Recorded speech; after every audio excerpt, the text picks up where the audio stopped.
आज हम बात कर रहे हैं कैंसर के बारे में, जो कि एक बहुत खतरनाक बीमारी समझी जाती है, लेकिन बाकी बीमारियों के ही जैसे है। हमारे अंदर सिर्फ एक खौफ बैठा हुआ है कि ये हमें कैंसर है।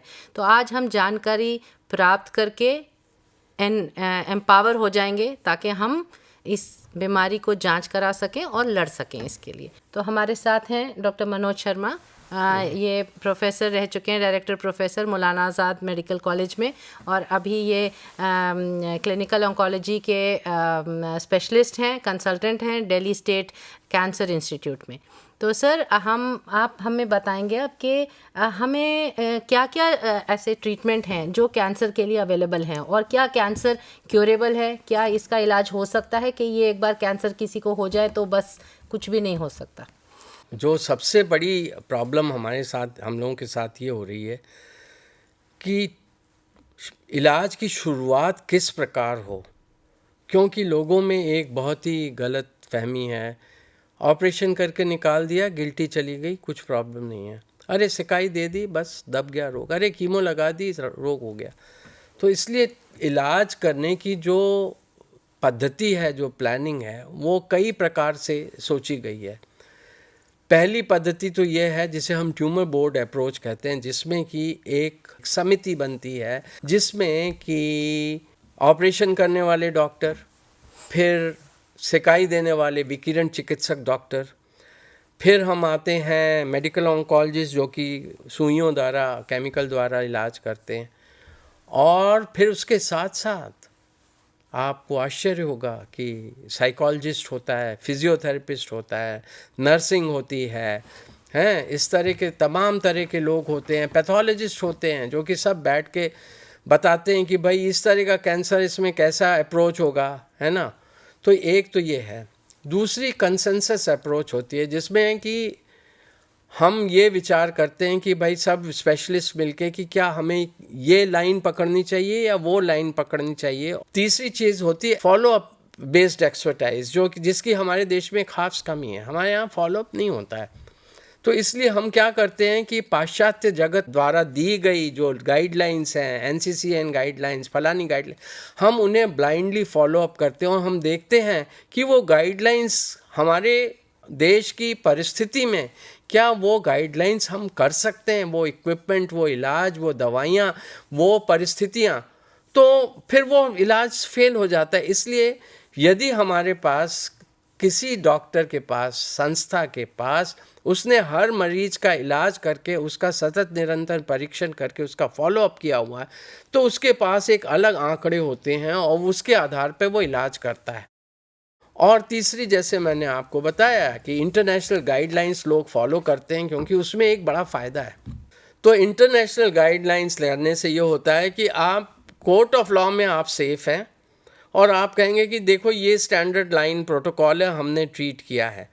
तो वो एक तरीका और है कैंसर का इलाज शुरू करने के लिए। जो मैंने आपको रेडियोथेरेपी, कीमोथेरेपी ये सब बताया, उसका वहाँ कोई रोल नहीं है, कोई फ़ायदा होने वाला नहीं है। इसलिए उसको हम राहतकारी इलाज, मैंने नाम दिया है पैलिएटिव थेरेपी, उसके लिए हम मरीज़ को भेज देते हैं, जिसमें न सर्जरी करनी होती, न रेडियोथेरेपी करनी होती।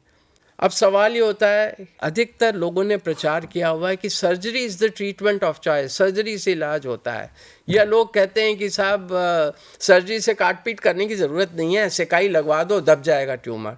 या लोग कहते हैं कि नहीं नहीं, ये सब भी नहीं लगेगी, इंजेक्शन लग जाएगा, उससे ठीक होगा। ये अकेले कोई इलाज आजकल किसी भी कैंसर का नहीं होता। बहुत एक इक्के दुक्के कैंसर हैं जो कि बहुत ही शुरुआती हालत में होते हैं, तो उनमें या तो रेडियम की सुइयाँ लगा के उनको ख़त्म कर दिया जाता है, या ऑपरेशन कर दिया। और मैंने जैसे बताया कि इन तीनों में से कोई नहीं, सिर्फ राहतकारी इलाज। ठीक है। अब इलाज कैसे हो, बड़ी बड़ी योजनाएं हमको सिखाई गई हैं, नेशनल गाइडलाइन सिखाई गई हैं। तो हमें इलाज जो है मरीज़ की आवश्यकता के अनुसार हमें उसके सोचना पड़ता है। फिर दूसरी चीज़, जैसे लोग फ्री ट्रीटमेंट सेंटर में जाना चाहता है, तो ये है कि भाई उस अस्पताल में क्या सुविधाएं हैं।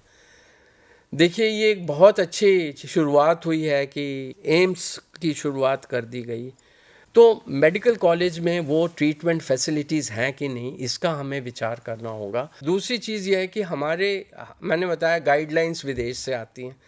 हम लोग, हमारे देश के वासी, हम विदेशों से बायोलॉजिकली, इम्यूनोलॉजिकली, इकोनॉमिकली, हर तरह से हम अलग हैं उनसे।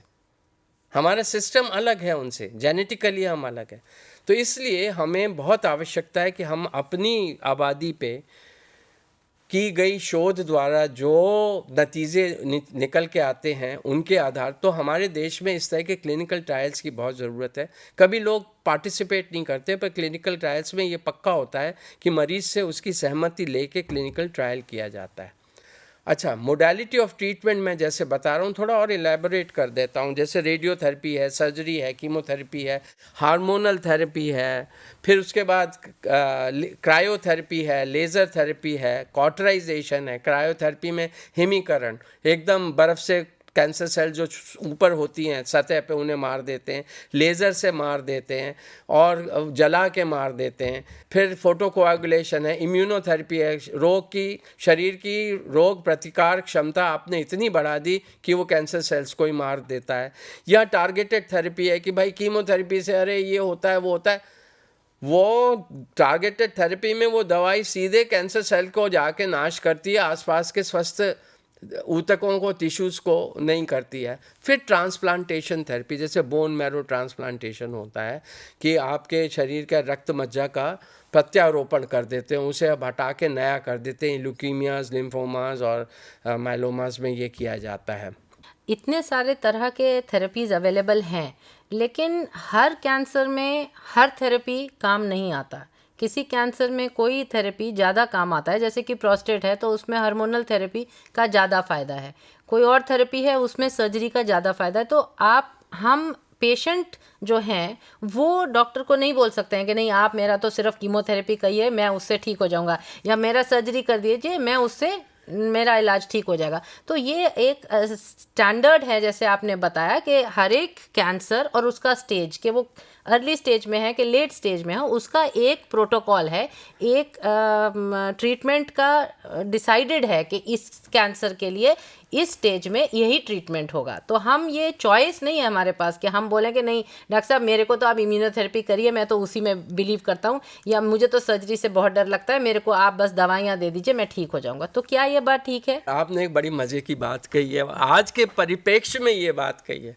आजकल लोग जो हैं वो इंटरनेट से इतनी सारी इंफॉर्मेशन कलेक्ट करके दे डिक्टेट टर्म्स कि ये रिपोर्ट है, मेरा इलाज ऐसे करो, ये भी हो रहा है, ये गलत है ना।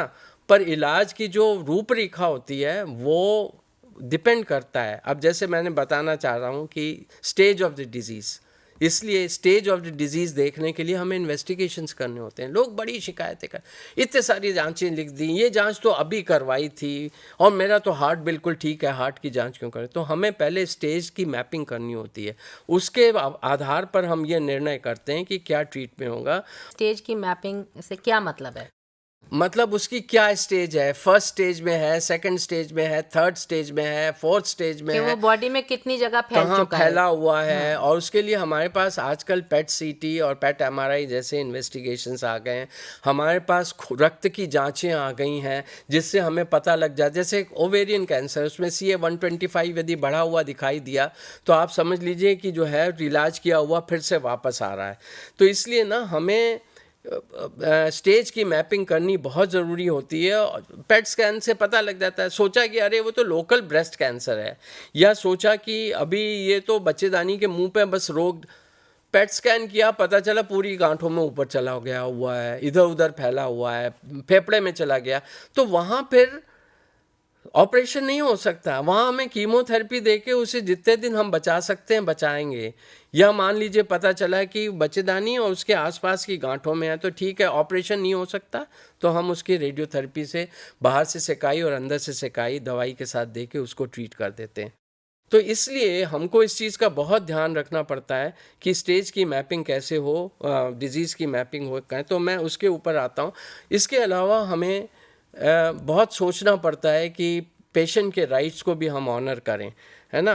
तो अब देखिए उसके लिए स्टेज की मैपिंग के लिए सिंपल चीज़ है, पहले क्लिनिकल एग्जामिनेशन, फिर ब्लड एग्जामिनेशन, फिर पैथोलॉजिकल एग्जामिनेशन का अलग अलग जांच के मांस के टुकड़े से अलग अलग इलाज बदल जाते हैं। रेडियोलॉजिकल एग्जामिनेशन, फिर जनरल एग्जामिनेशन में ऐसा है कि एक जगह का कैंसर है तो हम उसको लेके नहीं परेशान होते, बल्कि हम उसका सारे सिस्टम, रेस्पिरेटरी, गैस्ट्रोइंटेस्टाइनल, सारे सिस्टम्स को अच्छी तरह से करते हैं। ख़ास तौर से गांठों को हम अच्छे से देते हैं। फिर हम ब्लड का चेक करते हैं, देखते हैं उसमें किडनी तो ख़राब नहीं है, लिवर तो ख़राब नहीं है, खून तो ख़राब नहीं है। फिर ये स्पेशल इन्वेस्टिगेशंस होते हैं, जैसे ओवेरियन कैंसर से जुड़े हैं, बड़ी आंत से जुड़े हुए हैं, माइलोमा से जुड़े हुए हैं। फिर हम बायोप्सी लेके उसका भी, बायोप्सी से ही मान लीजिए बायोप्सी में ये कैंसर आ गया तो फिर हम उसकी अलग तरह से उसको विभिन्न प्रकार के केमिकल से ट्रीट करके बताते हैं कि कौन सा बायोप्सी का सैंपल एक जैसा दिखने वाला खतरनाक है या सादा है। तो उस हिसाब से हमें अपना इलाज आगे बढ़ाना पड़ता है। एक्सरे चेस्ट है, फिर बावल, इस तरह के 50 रेडियोलॉजिकल सीटी स्कैन और ये सब हम बराबर करते हैं। और फाइनली हम इन सारे टेस्ट को, आप देखिए कितने वैरायटी ऑफ टेस्ट हैं। फिर हमें ये देखना होता है कि ये इलाज लंबा चलेगा या 2 इलाज बीच में गैप दिया जाएगा, या फिर हम फॉलोअप पे दूसरा इलाज करेंगे। इस तरह का देखना पड़ता है।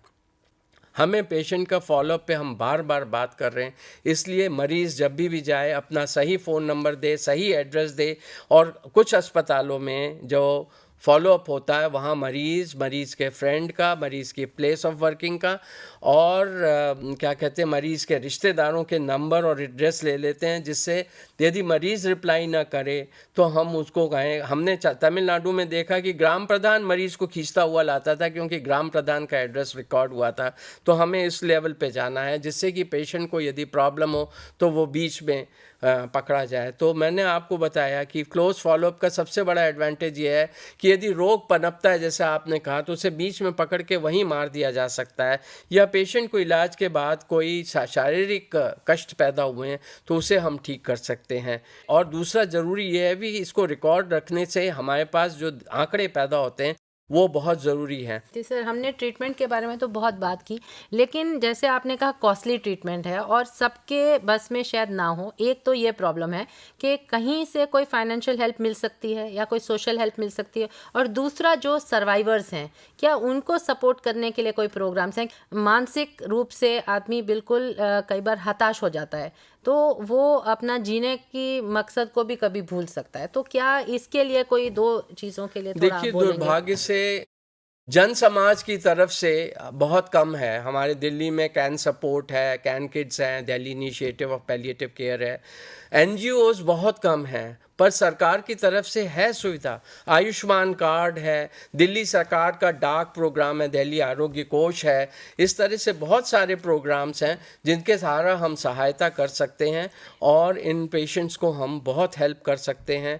और सर्वाइवरशिप के आज नए डिपार्टमेंट्स पैदा हुए हैं, जिनमें ये जो कैंसर के इलाज के बाद जो जीवित मरीज़ हैं उनको उनकी परेशानियां, उनकी मानसिक और शारीरिक परेशानियों का हम ध्यान रख के उनको दिखा सकते हैं।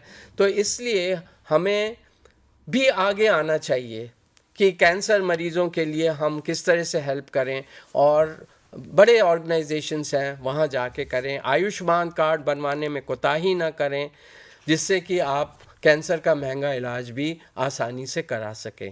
Thank you doctor Manoj. हमने बहुत सारी बातें की, इलाज की बातें की, सबसे ज़्यादा ज़रूरी फॉलोअप की बातें की, और इलाज में अपने आप नहीं लेकिन डॉक्टर को डिसाइड करने देने की बातें की, जांचों की बात की, फाइनेंशियल सपोर्ट की बात की और सोशल सपोर्ट की भी बात की। और एक जो आपने बहुत पहले बात की थी पैलिएटिव केयर की, कि एक बहुत ज़रूरी है कि पेशेंट के राइट को रिकॉग्नाइज करना और उसको dignity of life and dignity of death दोनों को रिकॉग्नाइज करके उसके राइट्स को रिस्पेक्ट करते हुए हमें कई बार डिसीजंस लेने पड़ते हैं जो शायद हमारे लिए इतने आसान ना हो, लेकिन लेने ज़रूरी होते हैं। तो थैंक यू डॉक्टर साहब, आपने बहुत अच्छी बातें बताई। Thank you very much.